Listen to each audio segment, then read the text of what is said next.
welcome back to Maria. Hey, Joe's still here driving. I'm at the wheel. I'm at the wheel with the seatbelt on. See? Give your seatbelt on, Maria. No, I don't. I don't need seatbelt. Oh, that's true. I'm driving, but I recommend it. All right. Well, viewers, like we promised you, we're gonna be talking about. We're going to talk about a little bit about starting a business, the startup, some of the things to look out for, some of the things to be prepared for, a little bit about some pros and cons. Yes. So let's start. How the idea comes up before it becomes a business. Sure. A lot of us, we have to have a vision or a passion for something. Sure, you might want to run a construction business, but if your passion is drawing, that might not work for you. Yes. Yes. And like we were actually discussing earlier, you have to, there's a lot of businesses or companies, in corporate world, they actually assign these people to different position where, it's very important to look on the personality level. You know what I mean? Sure. What's your personality? What's your passion to do? It's the same thing with starting a business. You can actually, a lawyer, you graduated as a lawyer, but Sure. then you really want to be a singer. Sure. Or probably you actually graduated as a computer engineering, but you wanted to be a business person. That's Entrepreneur. true. You see what I'm saying? That's true. So those kind of thing goes together. That's the reason why in college they want you on your first year, you need to feel what you really want to do. You do. The You preparation. take your general education until you figure out what you want to do. Good idea. Yes. So it's the same thing with business. You have to feel it. You need to have that passion, because if you start a business that is something that you are not you're not capable to do it.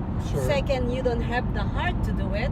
Sure. It's most likely it's gonna fail. And that happens in jobs, as you mentioned. A lot of us, sometimes we get promoted as a manager, and we don't want to be a manager. We just want to do what we were doing before. Sure, we might want the extra money, but sometimes a promotion puts you out of a job that you don't want to do anymore. Exactly, and I see that a lot. See, when I was actually a director of operations, Joe, is whenever I hire somebody, Yes. I listen to them, I look up to them, and then position them to the right place. That's right. That's what a good leader, a good manager does. HR department. You look at the whole concept of the person and figure out where they best fit. A lot of people change careers many times through their life just trying to find that right thing. And it's hard if, let's just say you get married and have children. Yes. Young. All the early variables in age. life actually Right. come into play. And you just have to pay your bills, and you take any job, and sometimes it works out, sometimes it doesn't. Not. Yes. So Right. it's the same thing with business, when you're starting a business. And also, let me actually bring this up, is when you're starting a business, once you actually start on the beginning where you have the good passion, your passion, Sure. you have what is the other one that I was talking about earlier? Your passion, your vision, Your vision, yeah. capabilities. Your capabilities be very important, and then you look on your target market. That's true. Who is this business for? And don't be afraid to ask your friends. Say, hey, what do you think I'm good at? Your family. Sometimes you say, oh, your mom would say, you would be a good storyteller. You would be a teacher. Yes, mom. Whatever, mom. But sometimes even our parents can see things in us that we're trying to fight against. Yes. For instance, we're all salespeople, and we all fight. I don't want to be a salesman. I don't want to talk to people. But we're all selling our idea. We're selling ourselves to hopefully a significant other in the future. We're selling ourselves for a job. And once we stop fighting that, and I don't care if you're an engineer, a doctor, a homemaker, we're all selling ourselves or something on a regular basis. That's a good point, Joe, because remember I told you about my story before I become actually a host. I just keep on telling this producer that I can't do it. Right. I don't know how to be in front of the camera. I just keep on fighting it for about 2 months actually. Yes, you did. Yeah, and then even though when I was hosting a show now with different women, I still fighting it by just saying yes, or by just saying, just the minimal, right? Yeah. So, and then here we go. And here we are. We're talking, and we're having fun, and we're trying to bring value. Yes. And to bring value is we consistently have to learn. Going back to starting a business, if you want to start your own daycare, go to a daycare, study on daycares, talk to business owners of daycares, or Benchmarking. tire repair, mechanic, right? Yes. You have to find someone doing what you want to do. Yes, exactly.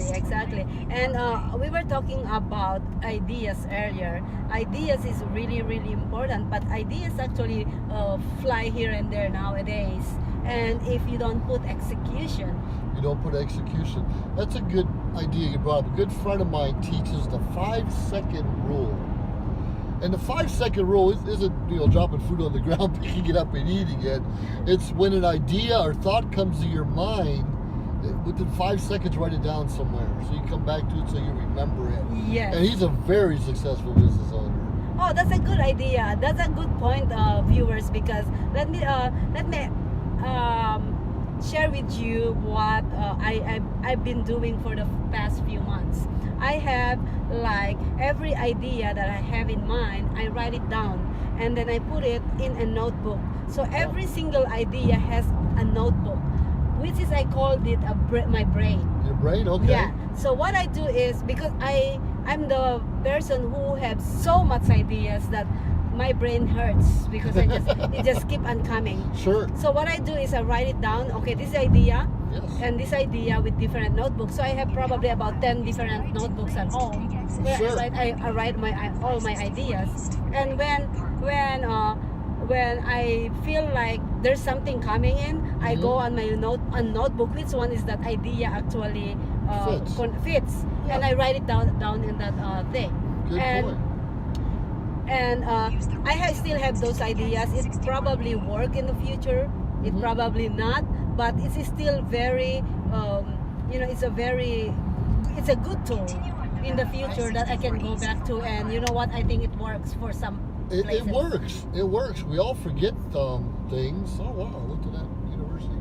Anyways, Truro University. I did. I absolutely got my master's degree there. Oh, you did? Absolutely. Oh. So, anyways, that's a good point. Like going back to, we all want to be entrepreneurs and business owners, but like we talked about, do your research, write your ideas down. Make sure you don't just wake up one day and say, I'm going to sell cookies. I'll make great chocolate chip cookies. Everybody loves them. And you may make the best chocolate cookies this side of the Mississippi. But the point is, you better have a marketing plan in place. Yes. Let me go back. Plan. Yeah, let me go back to the one. Okay. Make sure you do a lot of researching as well. Sure. Researching before you go to the marketing. You do all your due diligence.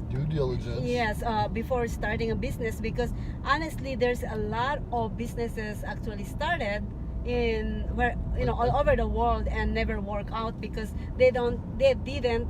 For a reason, they fall behind on one part. They fail because it didn't plan. Yes, exactly. They didn't plan. You have to plan. See, first is really good in. You need to do the planning, researching. What else is the researching? Reevaluate and come up with a budget to get started. Yeah, budgeting and make sure you do the execution too. You know what I mean? Right. Idea doesn't mean anything if you don't take action on it. Absolutely true. Exactly. And if you can't, get a board of directors, a team to help you. Exactly. To help you. Exactly. That's number one too, is collaboration. Yes. And I know especially parents will try to get their kids to do all the work. And sometimes when they're old enough, that's a great idea. But you have to be prepared because one day they might want to exit and do something else. If they're passionate about your passion, good on you. But be prepared when your kids decide they want to branch out and do something else and have a backup plan. Yes. It's really good in actually planning. Make sure you have a plan A and a plan B. Absolutely. If it's necessary, make go to plan C in case these two didn't work. Yeah, emergency. Right. Yeah, emergency plan. Yeah, and if you have a job right now and that's paying the bills, don't just quit your job and jump into business. You can if you want to, unless you have a big savings. Yes. But don't do that. It should be a transitional period, and only you know how long that transition works. period. Yes. Yes. Right. I see people That's just very jump important. in. I'm gonna sell chocolate chip cookies. Everybody loves them. And Yeah, okay, just you quit made your $1,000. job. You made $500 for the month. That's not paying anyone's anything. Exactly. Just make sure that you have a proper planning, right? You know, I had a friend of mine bought a business, a postal office business, and before he got in, he bought it from this other owner, and there was a corporation that said, yes, we want you to do all of our printing for us. So the new owners came in, they bought all this printing equipment, and guess what? That company backed out, and they decided they were going to go elsewhere to get their printing done. Oh, God. Well, that new company, 2 years later, is finally out of business because they didn't have a plan B. They went with, yes, it's all going to be great. They did not do their research. That's a great point, They did Joe. not keep up with the times. Yeah, that's a great point, Joe, because you know what? Don't devastate yourself by just actually. I always said expect the unexpected. Expect the unexpected. Because you'll never know, especially when something that you can control. If you can control the future of these other sponsors or other businesses that's coming to your business, then you're good. But if you know for sure that you cannot control their decision making, That's true. then make that plan B. That's true. It's like don't put all your eggs in one basket. Yes, prepare yourself for the unexpected. That's right. Something could have happened in their company, and they have to cut back, and that affects you. Exactly. What is your plan B? I'm That's starting very to think important. more and more of these chocolate chip cookies. But very few people make my it that plan way. B, yeah. Well, for me is I think I'm just gonna go and employed with Payless shoes. Okay. That's good. I'm gonna keep playing the lottery until I hit it big, and those aren't plans. Those are plans. Yes, those are plans. Come on, In case something didn't work out. Right. It's really good to have that plan A, B, and C. The C is the emergency plan. Absolutely. Because the reason why I said emergency plan is because if this plan A and plan B didn't work, then you probably actually looking for something else to do. That's true. That's why it's important to start with your passion and know what you're getting yourself into. Good points, and hopefully we don't have to go to a plan C. Yes, exactly. But always be open. Opportunity hits us almost every day. You know, let me tell you, the plan C actually is something when you actually did the plan A didn't work out, you went to the plan B, and the plan B actually worked out, but you didn't have the right team. The right team. Then you have the plan C emergency because you know it works already. See what I'm saying? True. That's the only reason you have a plan C. Don't make a plan C if you know it's not gonna work. Do something else. But realize you're learning something along the way, yes. because there's going to be obstacles, frustrations, a lot of frustrations yeah. as you're learning the process. I don't care if you're a waitress for 20 years or a cook in a restaurant for 30 years, but now you want to start your own. Yes. That's a little different than just cooking. You know, that's a good point, Joy. You know, no matter what is your position, whatever you're doing, is all these things actually collaborate to each other. It's the same steps that you're doing. The same steps, like we talked about. You have your vision, you write it down, you collaborate with others to find out your strong points. You come up with a business plan. That's all doing your research. So, and then, so we're gonna come back on the third segment, and we're gonna talk about marketing, execution, and what's the other one? And marketing and execution and budgeting. Oh, budgeting! Don't forget, that's an important one. You want to write that. You want to bring a pen and paper for the next segment. Yes. All right. So we'll see you guys on the next segment. All right.